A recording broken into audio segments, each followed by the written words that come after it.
What's up, guys? My name is Zach, and today I am driving a 2013 Audi S4. Up front is a 3.0 liter supercharged V6, and down below is a 6-speed manual transmission. Now, I am super excited to be driving this S4 for two reasons. First of all, I haven't driven one of these in a while. I've done two S4s in the past. I've also done an S5 and an S7. But I think as an auto journalist, it's important to sort of re-up my feelings on how cars have aged and just make sure that maybe I was young and stupid when I first reviewed it. Maybe now I'm a little bit more mature. The second reason I'm excited to be driving is because it does have the 6-speed manual, not the automatic, which I think this is the preferred way to buy the S4. And so I get to showcase that with you today. But if you would like to showcase your vehicle with me, you can head on over to my website, zackpradel.com/submit. It's a quick and easy submission form, takes under a minute to fill out, and I come out to you. But let's get back to that 3-liter supercharged V6 under the hood. Well, it's a very, very common and very well-used engine by Audi. They also use this engine in the S5 of the same era. If you got the convertible, you could also find this engine set up in SUVs across the board. And the reason I say this is because sometimes saying, oh, it's supercharged can kind of put people on edge. That's not really the case with these engines. They're actually really well worked out and they perform extremely well. Stock, this engine makes 333 horsepower. This current vehicle does have an intake and exhaust, which you'll hear that intake here in a second,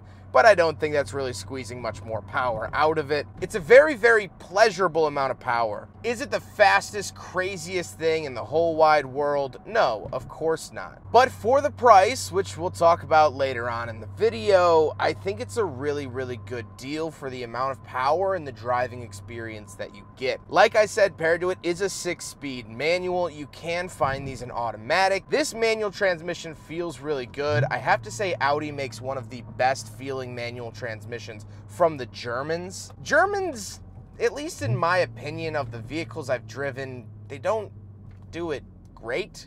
BMW manual transmissions have never really felt amazing. I haven't driven too many Mercedes manuals, although the C300 was pretty good. But overall, I think Audi is one of the best when it comes to the Germans. Last but not least, this is the Quattro, so it is all-wheel drive. The S4s were only Quattros, so no matter what, you're gonna spin all 4 wheels. So how does it feel to actually drive the Audi S4?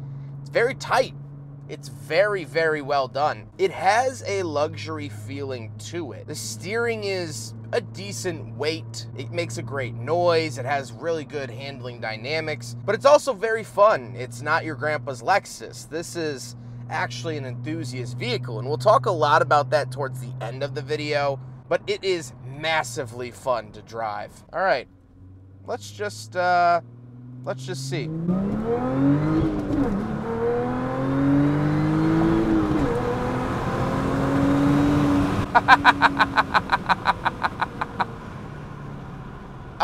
It ain't slow. This is a big jump. I have gotten airborne on this stretch of road in my RX-7, so we're gonna take it easy in Pasha's S4. It's so good. The intake does help out with that supercharger whine, but you can also do a smaller pulley, and this thing will whine like a Hellcat. It's awesome. The driving experience it's a 10. It's really, really a 10 out of 10. And we'll talk about at the end of the video why I think this car is such a good deal. But for now, I see some curves up ahead. Yeah, S4. That's what I like to see.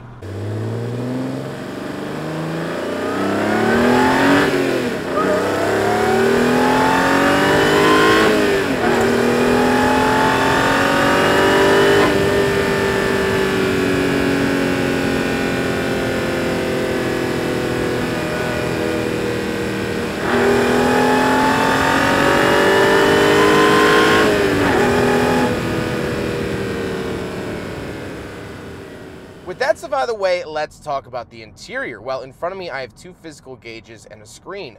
Off to the left is my coolant temperature and tachometer, and off to the right is my speedometer and fuel.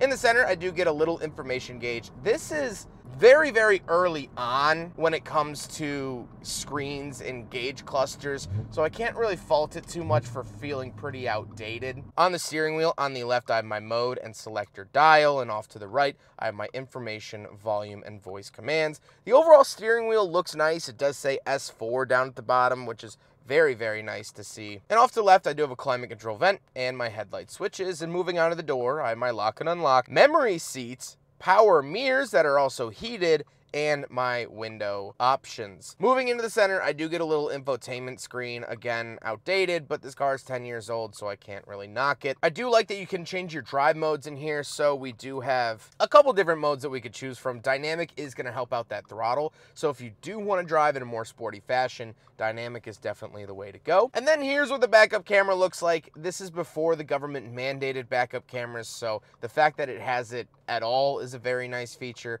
and I'm not going to hate on it too much. Then we do have 2 climate control vents and our Audi multimedia CD player. Love that. And then we have our climate controls. I do get dual zone and heated seats, which are definitely nice add-ons, but Audi does this weird multi-use switch that I'm not super a fan of. Back in the day, I used to really like this, but the more and more I use it, the more frustrating it gets. I wish that everything had its own dedicated button and I didn't have to look down and switch modes and use it in that way. So when I was once a fan, I am no longer one. Then we do have a ashtray and cigarette lighter. And then we come to the shifter area. Of course, we have the shifter bright and center, right in the middle. Love to see that. Then we do have our power parking brake off to the left and our start stop button. Off to the right, we have the volume knob. I love the placement of this volume knob. I think more cars should do this. Mazda does it, and it's one of my favorite things that they do. Then we have selectors for the infotainment screen that we talked about. Unfortunately, it is not a touch screen, so you have to use this selector. I think it's actually a pretty good selector, but if you prefer touchscreens, the 2013 S4 might not be for you. Then we do have a cup holder. So we will do a big friggin' bottle test here in the 2013 Audi S4.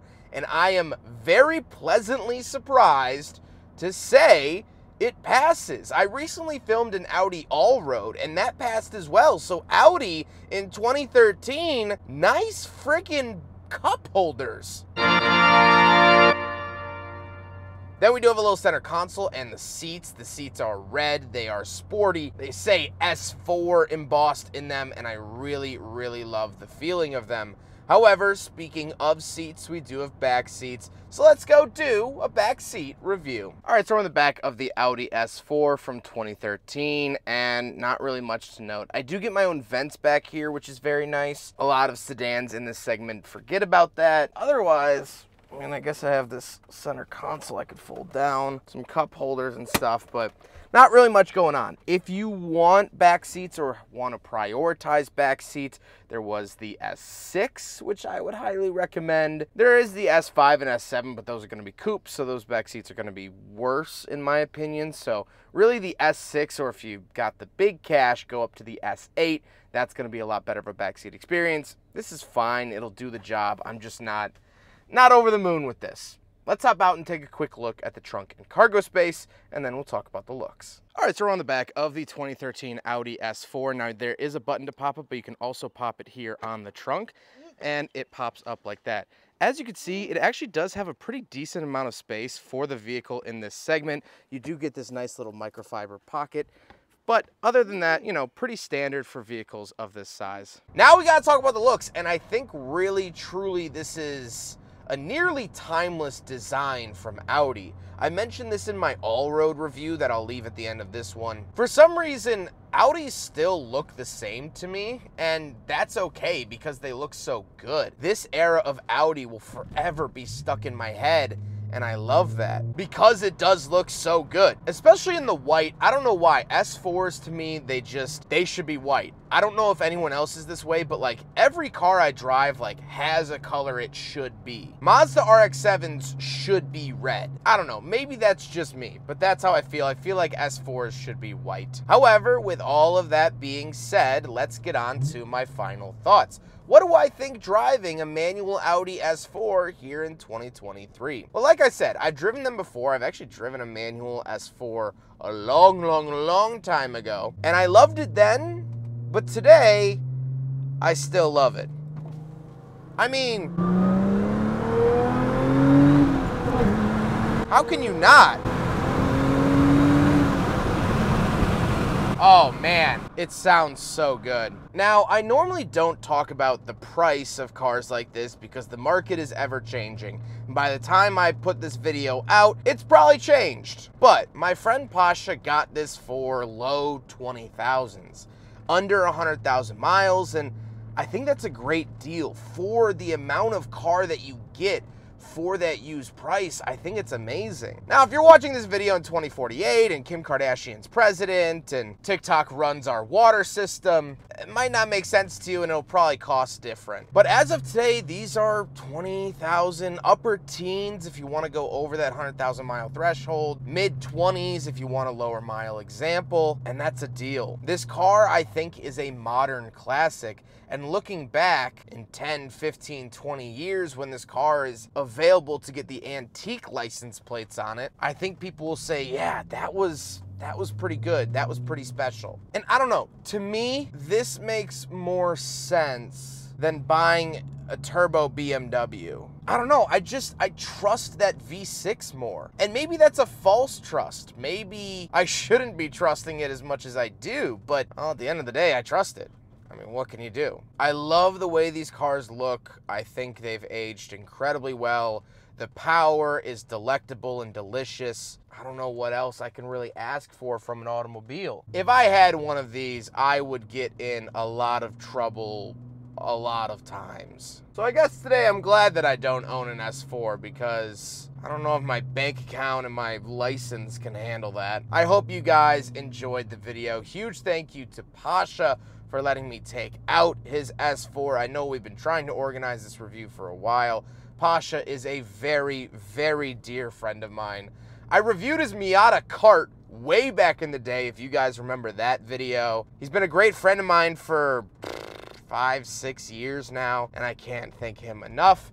Pasha, I hope you guys enjoyed the video. Don't forget to rate the video, comment on the video, and subscribe if you really liked it. Take care, guys.